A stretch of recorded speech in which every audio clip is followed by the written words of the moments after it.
I was holding a can of soup when I saw him. My hands went cold. The can hit the floor. He was standing at the end of the aisle, same height, same walk, same way he tilted his head when he was reading something. I had buried him 7 months ago. I wore black. I held our daughter's hand over his grave. He turned slightly. My heart stopped. It was his face. I wanted to scream but nothing came out. A woman touched his arm. She was laughing at something he said. She was wearing my wedding ring. Who did I actually bury? I was holding a can of soup when my life ended for the second time. The first time was 7 months ago, the phone call, the hospital, the words "I'm so sorry, Mrs. Calloway." This time, it was aisle 7. Fluorescent lights. A Tuesday afternoon.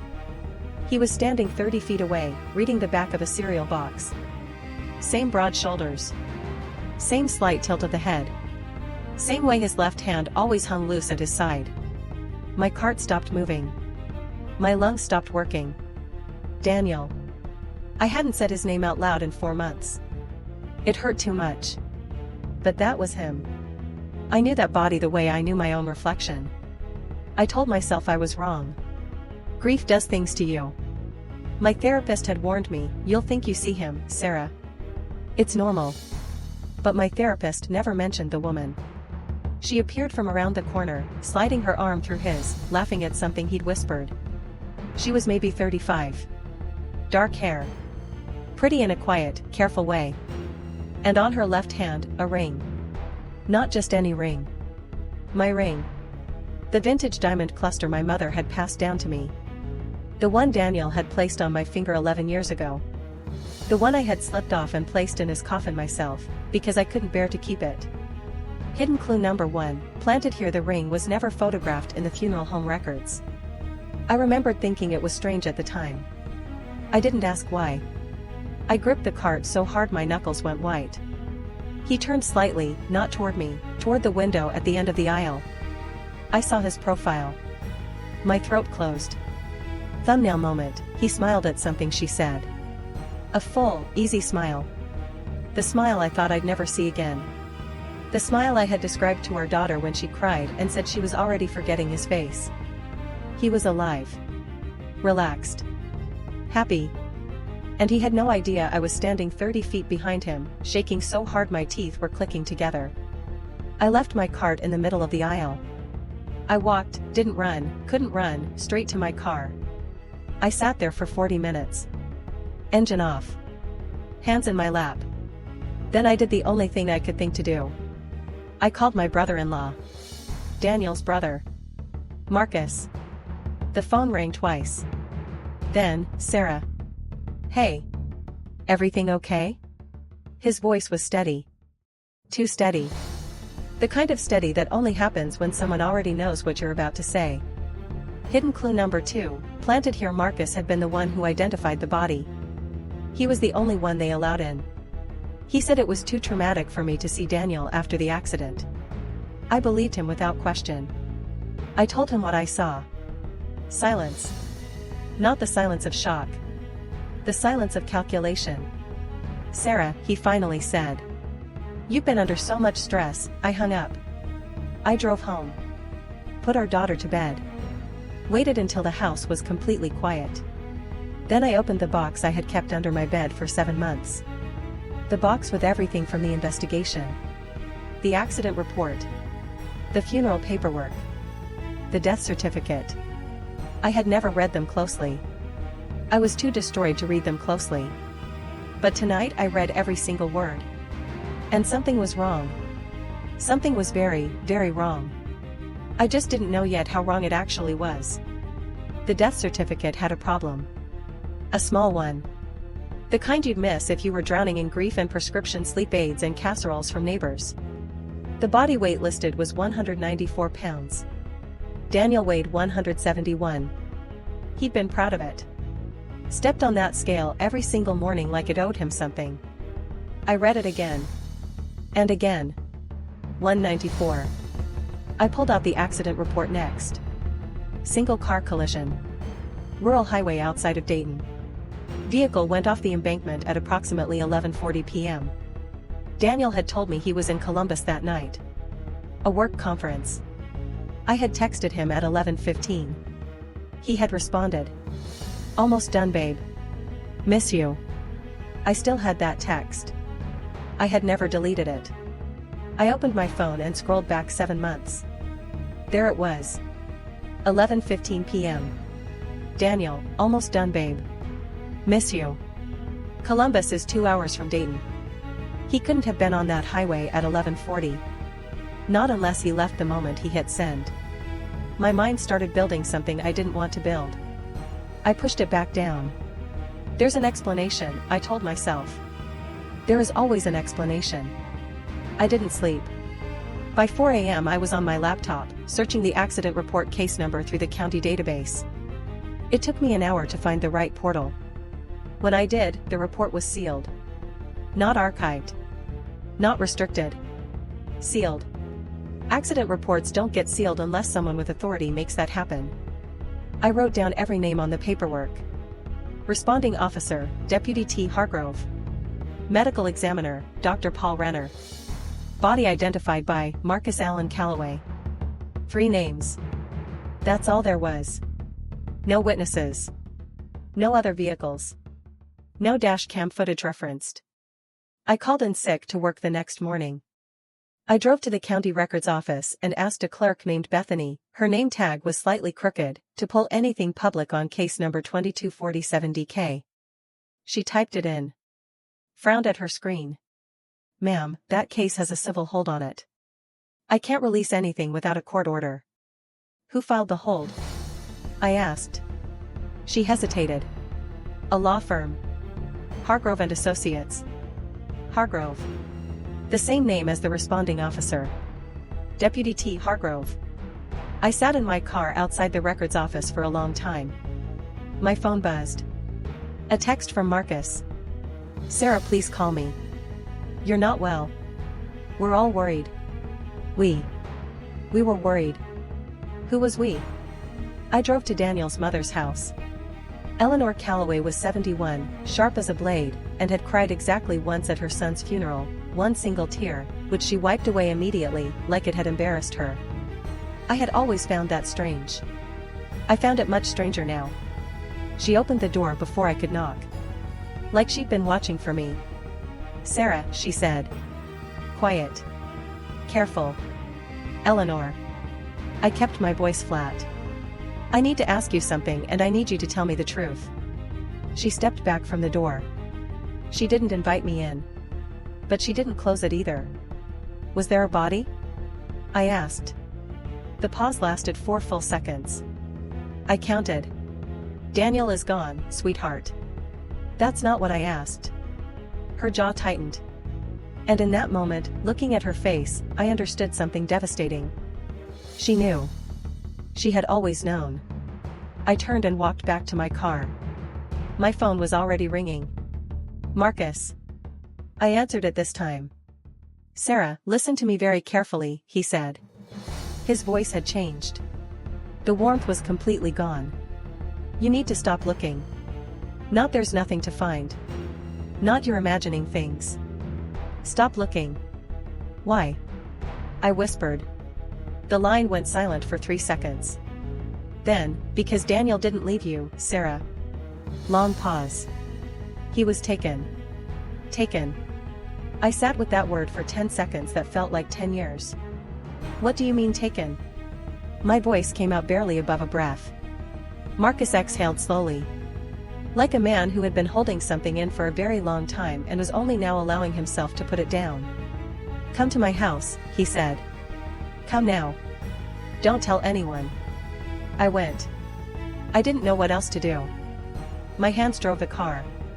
My mind was somewhere else entirely, back in aisle 7, watching a dead man smile. Marcus met me at the door. He looked terrible. Gray under his eyes. Thinner than I remembered. The look of someone who hadn't slept cleanly in months. He led me to his kitchen table without a word. There was already a folder sitting on it. Thick. Worn at the edges. Like it had been opened and closed 100 times. He sat across from me and folded his hands. Daniel was a witness, he said. Federal. He'd been working with the FBI for almost 2 years before the accident. I stared at him. Working with them on what? Marcus looked at the folder. On the firm he worked for. Daniel was a financial analyst. 12 years at Whitmore Capital Group. I had been to their Christmas parties. I had shaken hands with his partners. Nice men. Expensive suits. Easy smiles. They were laundering money, Marcus said quietly. Hundreds of millions. International. The kind of operation where people who talk tend to disappear. He slid the folder across the table. I opened it. The first page was a federal protection agreement. Daniel Allen Calloway. Dated 14 months ago. 14 months.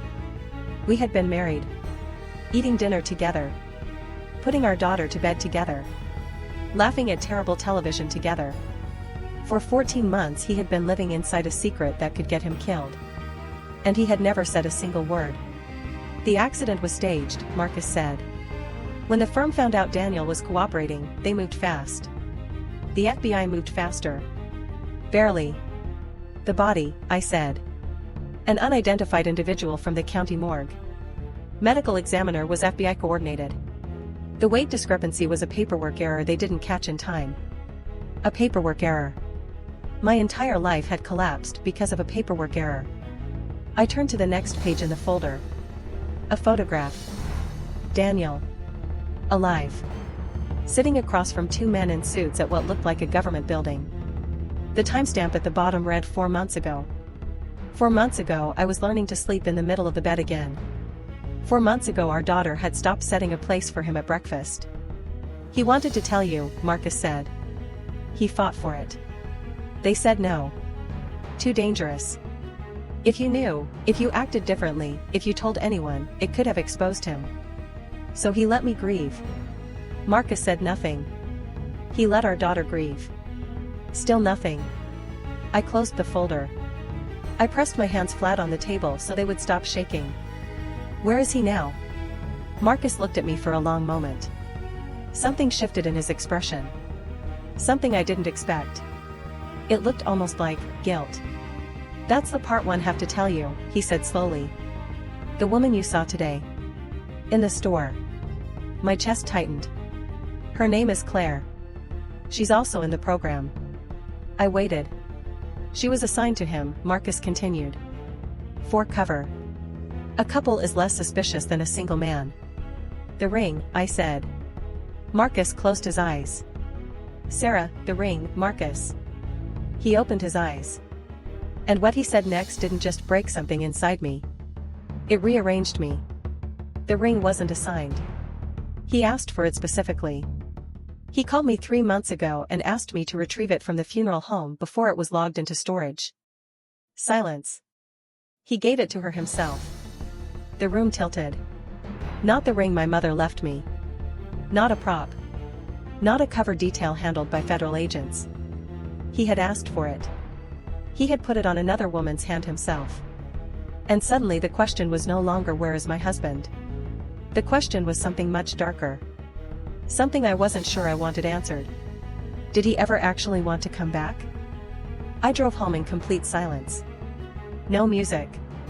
No phone calls. Not even the sound of the heater, which I turned off somewhere on the highway without realizing I'd done it. Just road noise. And the sound of my own breathing. Our daughter was asleep when I got home. I stood in her doorway for a long time, watching her chest rise and fall. She had Daniel's nose. His way of sleeping with one arm thrown over her face. She had cried for 6 weeks straight after the funeral. Stopped eating for 3 days. Asked me once, very quietly, if it was her fault. She was 8 years old. I went to my bedroom. Opened my laptop. I wasn't done. Marcus had told me enough to devastate me. But something in the way he'd spoken, careful, edited, measured, told me he hadn't told me everything. People who tell the whole truth don't choose their words that carefully. I went back to the folder he'd let me photograph on my phone. Page by page. Every document. On page 11, a case contact log. Names and dates of every person Daniel had been in communication with during the operation. I scrolled through it slowly. And then I stopped. Contact entry. Month 8 of operation. Civilian contact, approved personal communication. Name, Eleanor Calloway. Daniel's mother. I sat very still. Eleanor had known he was alive, not just from Marcus. She had been in approved contact with him. 4 months. While I sat in her living room crying. While she held my hand at the funeral. While she watched our daughter draw pictures of her father to put on the refrigerator. She had spoken to him. She knew exactly where he was. I thought about that single tear at the funeral. One tear.